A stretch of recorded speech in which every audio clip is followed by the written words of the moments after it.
to be a quiet family dinner, just a brother and his pregnant sister sharing a meal.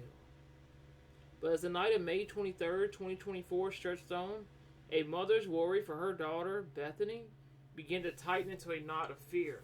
She drove to her son's house in Lakeville, Minnesota, hoping to find them both safe. Instead, she watched in horror as her 24-year-old son, Jack Ball, tore out of the house and sped away into the darkness.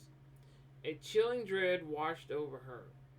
What she was about to find inside the kitchen wouldn't just shatter her world, it would become one of the most horrific crime scenes imaginable. Just hours earlier, everything seemed fine. 30-year-old Bethany Ann Israel, was vibrant, happy, and 17 to 18 weeks pregnant with her first child. Friends and family described her and her husband Josh as overjoyed to be starting their family. Known for her radiant spirit and deep kindness, Bethany was a cherished wife, daughter, and sister. That evening, she drove to her younger brother Jack's home for a simple get-together. On the surface, it was nothing more than a brother and sister sharing dinner, but behind the closed doors, a terrible darkness was about to erupt into unimaginable violence. When Bethany's mother couldn't get a hold of her for hours, she went to go check on them, arriving around 11 p.m. After seeing Jack flee, she approached the house. Peeking through the door, she saw a terrifying amount of blood and immediately called 911. First responders arrived at a scene of pure horror. The kitchen was soaked in blood. They found a bloody saw, a hatchet, and large knives scattered about. Then, they made the gruesome discovery that would turn this case into a national headline. Several of Bethany Israel's dismembered body parts were inside the home. The Hennepin County Medical Examiner later ruled her cause of death as complex homicidal violence. The search for Jack Ball was shockingly brief. Soon after the first 911 call, another came in from the nearby town of Rosemont. A resident reported that their home security camera had captured a man leaving what looked like a human body part on their front step. Police swarmed the area and found Ball in a neighbor's backyard. He was covered in blood and had a self-inflicted knife wound to his throat. Despite the injury, he was coherent, able to tell officers the date, time, and the name of the current president. The police had their man, but the biggest question still hung in the air. Why would anyone commit such a monstrous act against his own sister? This case is deeply disturbing, and the details are hard to stomach.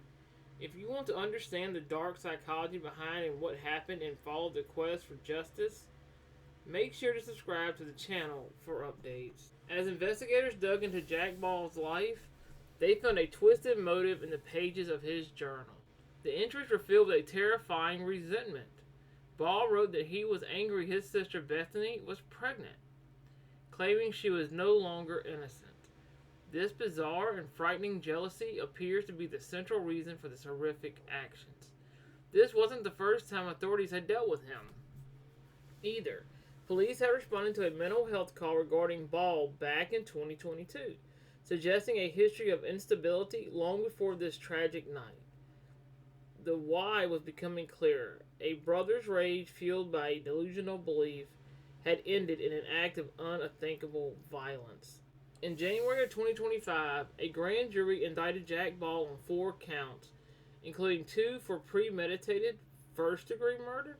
And then on January 21st, 2025, in a surprising move, Ball pled guilty to the 2 most serious charges: the premeditated first-degree murder of his sister Bethany, and the first-degree murder of her unborn child. As part of the plea, prosecutors recommended a sentence of life in prison. The second-degree murder charges were dropped. Ball currently remains in custody at the Dakota County Jail. But even with a guilty plea, this story isn't over. Ball has asserted a defense of mental illness, claiming he is not criminally responsible for his actions. Under Minnesota law, a court must now determine if a mental illness made him unable to understand the nature of his act or that it was morally and legally wrong. A trial for this case was scheduled for May 2025. If his defense is unsuccessful, he faces a mandatory sentence of life without the possibility of parole. For now, a family and a community are left to mourn the loss of Bethany Israel and the future she was so excited to build. A life of joy and motherhood, stolen by her own brother. This case leaves us with a haunting question. When a person admits to a horrific crime but claims they weren't truly responsible, where does justice lie?